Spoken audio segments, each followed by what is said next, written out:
Hello, everybody. Welcome back to Deckled Edges. My name's Camilla, and today we are back with another episode. Today's episode is about a very special book named Between Shades of Grey by Rutes Shapetis. Now, this novel managed to surprise me, both by how interesting it read and also how poignant and of importance the subject matter was. It manages to tell a really unique story that is not only compelling to the reader, but also really shines a light on a part of history that while you're reading it, feels like you're learning a secret corner of the time period that hasn't been uncovered very often. To me, this novel somehow managed to be accessible while neither sacrificing complexity and care or coming across as childish. There's no doubt in my mind that the intent that the author had when writing this book shines through the pages, and it really is written in such a way that you want to read the whole book as fast as you can. Even if it's not super fast paced at all times, it still feels like a brisk cadence. You can continue reading, you want to know more. And unless you already had prior knowledge about this specific part of history, it seems like you're uncovering something new, that something is important, something that you can tell is important from the way that it's conveyed to you by the author. I think that what this author managed to accomplish with this book is something that many writers of historical fiction should strive to accomplish. There's this sense of urgency that enthralls the reader throughout the book, and it really makes you feel like Lena, the main character, is really in a struggle for her life, in a battle of persistence and patience, and trying to get through every day. Even though she's the main character, the plot armor doesn't feel like it's overwhelming, or it doesn't feel like a guarantee that she's going to make it through the novel, even though you know it's probable that she will. None of the side characters around her have that plot armor because it's historical fiction, because the situation that they're in disallows that assurance to even be a thing. And I really like that it kind of maintained this groundedness of the kind of situation that they continued to live in, even throughout the novel. Honestly, skipping ahead a little bit, I think that if they had stayed at that farm the whole novel, I would still have been as excited to continue reading and to see where their struggle goes, even if they hadn't been relocated at the very end. So I've realized that I haven't actually properly introduced the premise of this novel so far, so let me take a moment to do so. I think that historical fiction is a great genre that is often overlooked, mostly because it's not always done well or in a way that it doesn't read as a textbook or as just a basic retelling of something that happened in history. This novel is one that follows a storyline. It is a novel. It has a main character. It has characters that you want to learn about, want to keep reading about. They have a story to tell, and I think that's the most important thing, because no matter how much research you do, not everyone manages to capture the humanity of the history that they're trying to tell, which is something that I think this book does pretty well. I really, really enjoyed how the characters interacted with each other, and I know that Soviet-occupied Lithuania and the story of being deported to a camp in Siberia and being stripped of all your belongings and being forced to survive in these circumstances, in something that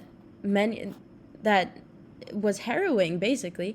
But in order to turn that into a story and turn that experience of so many into a story that people can resonate with and strikes that balance, so to speak, between really adequately paying homage to the subject matter and really shining a light on what happened, but also maintaining a sort of hopeful, not lightheartedness, but this spear of hope that runs through the novel without being explicitly stated. It never really says, oh, Lena held out hope, but you can tell by the way she looks out for her father. She never loses hope that her father's alive. She fights for her family. She fights for the people around her, even if they don't like her. She finds them disagreeable like any teenager would. She's not obligated to like everyone just because they're in the same situation as her. But she maintains all these characteristics of, you know she's brave, you feel that she's courageous, but you also realize that she's a teenage girl. Maybe someone will catch her eye, another boy, she'll have these human experiences while still being in her situation and showcasing her resilience. So I think this novel really strikes that perfect balance of feeling real and feeling human and being relatable to the reader while also portraying how horrible the situation was. It's almost like showcasing a dehumanizing event and showcasing that people remain human throughout it. It's something I really liked. So, to give a proper premise of the novel as a whole, it's a historical fiction novel set during World War II.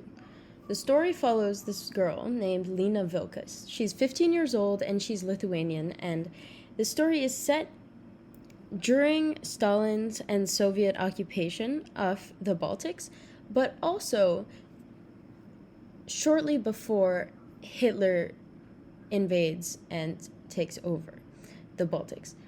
So it's this entirely tense area of history for these people where these countries are trapped between a power struggle between basically two evils, and the people aren't sure what to think. They're not sure whether to welcome a new presence to remove this horrible one that they're living in, or if it will just bring a worse evil to their country. So there is a lot of tension that you can infer from the premise even before the story actually starts.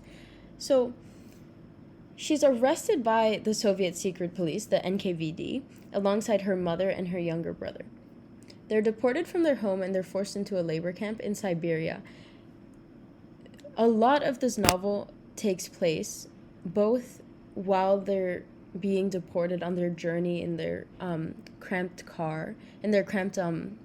boxcar, as well as during their time living under the Soviet officers and the NKVD officers in this labor camp in Siberia. Now, Siberia is a very harsh place to live, especially if you're unequipped. They were given temporary lodging with some of the villagers there, but the villagers were not equipped clearly to feed such a large population of people. So it was really almost every person for themselves, and it could have easily turned into an every person for themselves situation if they hadn't banded together as a community in order to support each other, even if they hadn't known each other prior.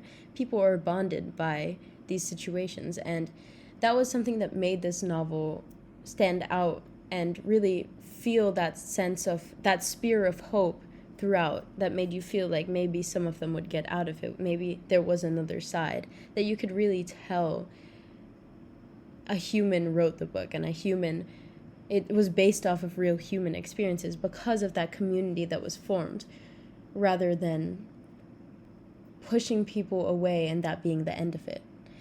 I think something that was really beautiful about the people portrayed in the novel was that often they would push each other away. They would get into conflict. They would really be pitted against each other because of the stress of the situation. It was the interpersonal dynamics were really what solidified the reality of their situation, that often they would be at each other's throats and really subject to misconceptions and notions of betrayal and all of this that feeds into a really unhealthy and detrimental community dynamic, especially if you're trying to survive together. But what was good was that these conflicts would get resolved, and ultimately, as the situation progressed, the people got closer together, even throughout.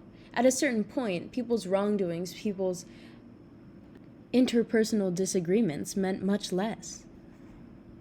It became a matter of solidarity and fighting together and helping each other out. I mean, it's also cool to see how Lena herself, she is a 15-year-old girl. She's so often through her writing throughout the novel, Shapetis portrays how, Lena was at first disgusted when her fellow prisoner, Mrs. Rimes, smuggles beets to her in her underwear.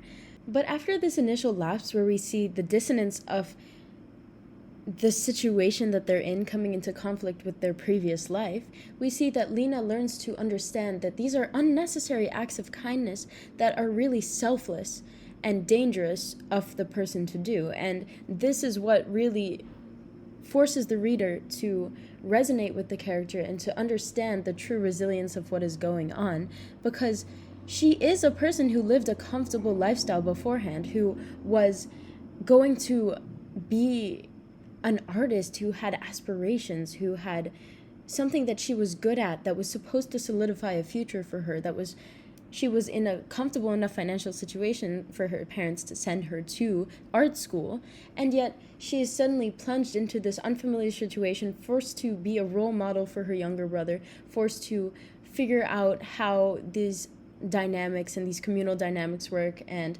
forced to battle and contend with her hatred for the NKVD, for these soldiers, and also pander to them at the same time in order to survive, and yet forced to battle with her disgust for people who suck up to them, or not necessarily suck up, but who are willing to work with them in order to get slightly better lives. But she also has to understand the logic and the rationale behind that, even if it's something that is so personally detestful for her. So there's so many moments of dissonance that we see Lena have to contend with throughout the novel that just makes it a really impactful character to almost grow up with, in a sense. I'd also like to point out a character who serves as a counterpart of negativity to the hope that is bravely fostered, even if it is a little bit, by the rest of the community that they have formed. And this is Mr. Stallis, also referred to commonly by Lena as the bald man. He's someone in the train car who has an attitude of extreme pessimism, and he throws himself initially from the train car in an attempt to commit suicide because he says what is in store for them is far worse. To the reader, this man is jarring. He is a character that often chimes in at potentially the worst time possible, when Lena or her mother or Jonas or even Andreas is attempting to instill a bit of courage in someone else, or if they're discussing something or having a moment of joy in the darkness, he is the one to point out the gravity of their situation and bring everyone crashing back down. And oftentimes it seems unnecessary, it seems rude, and it seems frightening and cruel to even be saying these things around the children that are already frightened to their core. However, it's just interesting to see how his presence affects everyone else, how it may come off, especially to Lena, as rude and disgusting, but to her mother is always kind to him, is always willing to sacrifice and bring food for him, even though he is nothing but a downer to the party. Metaphorical party, I mean their group. However, I think that he's such an important character because it adds depth to the narrative, and it shows how people react differently and reacted differently to the trauma that they're facing. It illustrates to the reader that no matter the narrative of this particular story, to not lose sight of the overall gravity and hardship of the situation, and that people really are just human, and that people will, more often than not, respond to these situations with despair. On the other hand, an important aspect of why his character is important is not really himself, but Lena's mother. Elena, she is nice to Mr. Stallis. She goes out of her way for him because she wants to maintain her humanity and maintain her compassion and be selfless, even in a situation where it is so easy to want to be selfish, and honestly would be morally justified to be selfish. But the kindness is a reflection of her strength. It's a reflection of her character's moral values and her commitment to treating herself and others with dignity and respect. She never loses her dignity and respect, even until the very end, no matter the circumstances. She loves her children and she loves her husband, and she never loses hope for her children or her husband, or even herself. She, by extending this kindness to Mr. Salas and of course everyone else, she is showcasing her courage and instilling it within everyone else. I honestly believe that I was rooting for Lena's mother more than almost anyone else in this novel, which is why it saddened me so much for her to have the ending that she had, because she was proven so consistently to be a good person, that to have that struck down and to have that illustrated to the reader that being a good person is not enough, and to have people who are pessimistic and who have received nothing but others' kindness and not returned it, still be able to go on and still to have a happier conclusion, so to speak. It really showcases the unfairness and erraticness and just absolute randomness with which things occur in history like this. I think one of the most impactful things about this novel was also the way in which specific experiences were portrayed, and each of them were given the weight that they deserved and the space within the novel to be seen by the reader as not just an obstacle to eventually overcome, but also a significant event in the context of a broader historical tragedy. I really enjoy the amount of specific examples of this that we get throughout the novel. We get a complete picture of the suffering that Lena and all of the people whom she's traveling with endures, rather than just one storyline. We see Jonas struggle through scurvy, and even though this is directly pertinent to Lena, it's still something that very much affects Jonas as a character. We see how he deals with it, even though he's the one being nursed back to health. We see how the others pitch in, how Andreas is able to supply this life-saving tomato paste, or tomato, that is basically the only thing that keeps Jonas alive within the period of time in which he's sick. We're shown yet another example of a time in which this found sense of community becomes really the most important aspect of their lives. We see allegiances being forged through blood and pain, but also through generosity, and a lot of good traits are brought out in people, as well as the bad that we mentioned earlier when I was talking about Mr. Salas. Furthermore, we also see the silent suffering of Andreas's mother.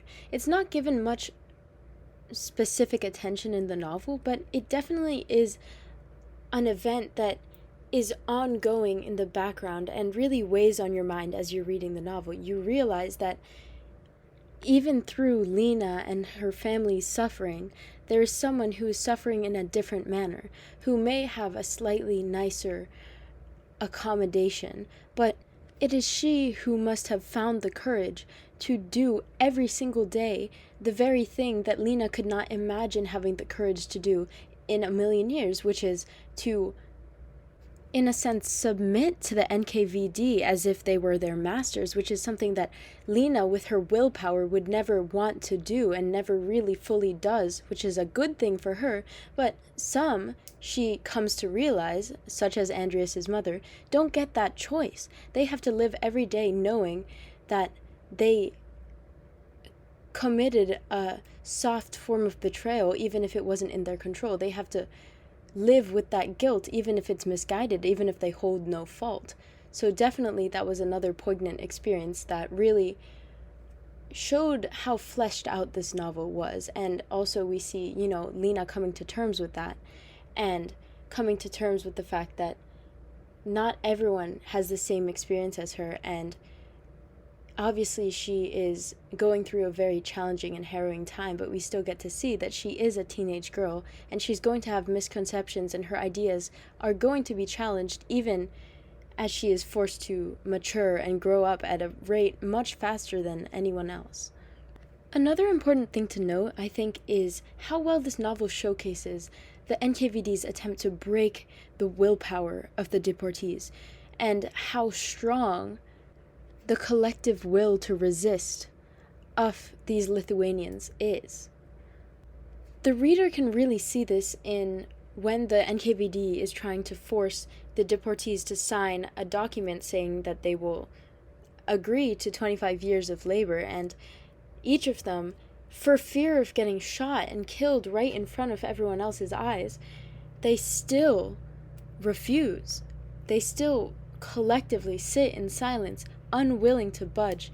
And even though some do break, they have to find it within their hearts to not shun those people, but instead understand the courage that it takes to resist, and understand where that eventual succumbing comes from.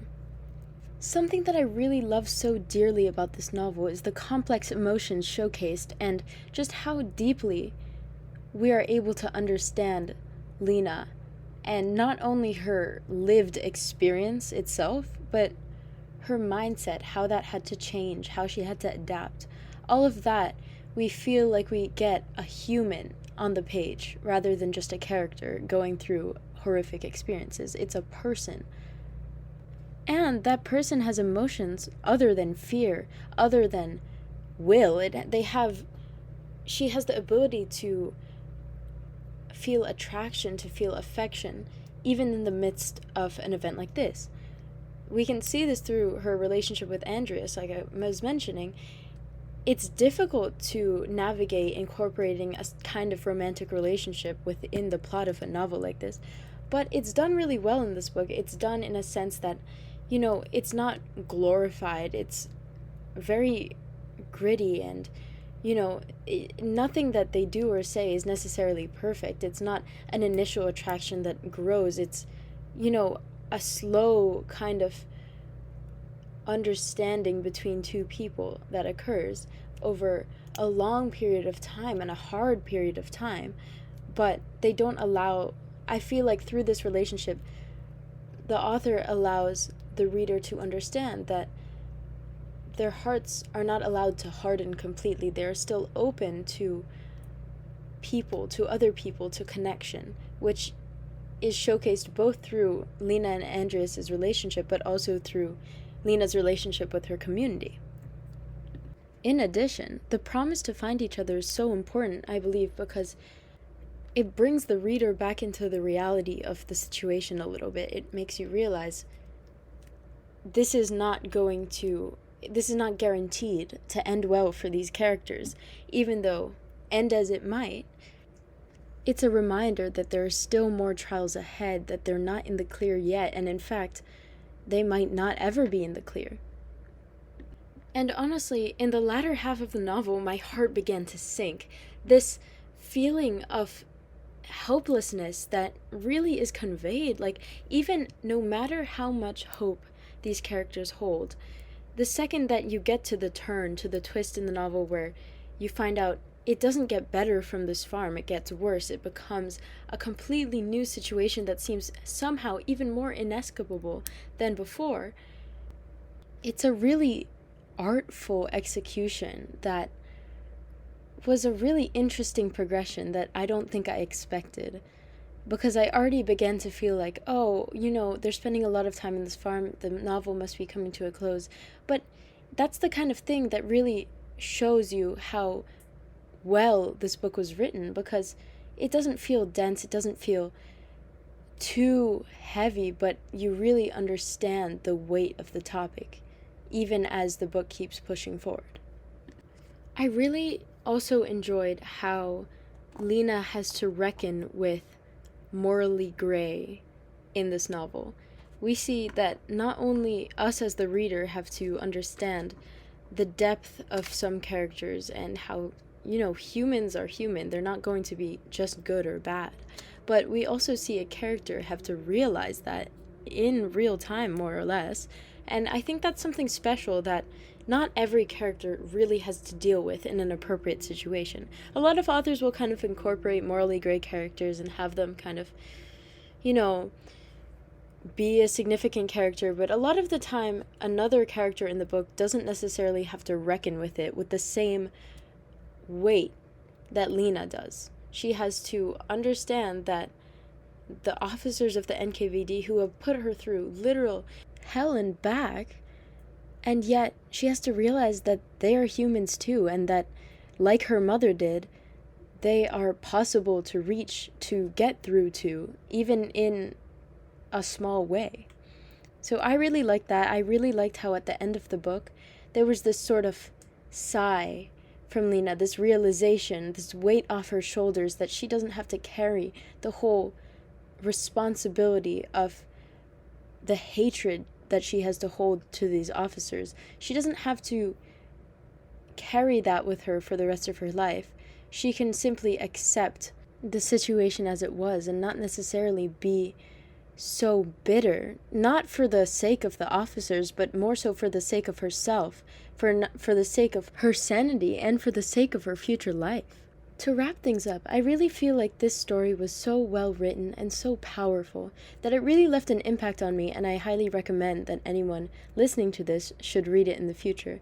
I think that the research that must have gone into this book is admirable, and I also admire how it shines a light on an aspect of history that is maybe not as talked about. And definitely an important message to carry forward, not only because of the situation itself, but also because of the powerful characters incorporated into the story that really make you resonate with the struggle that occurred.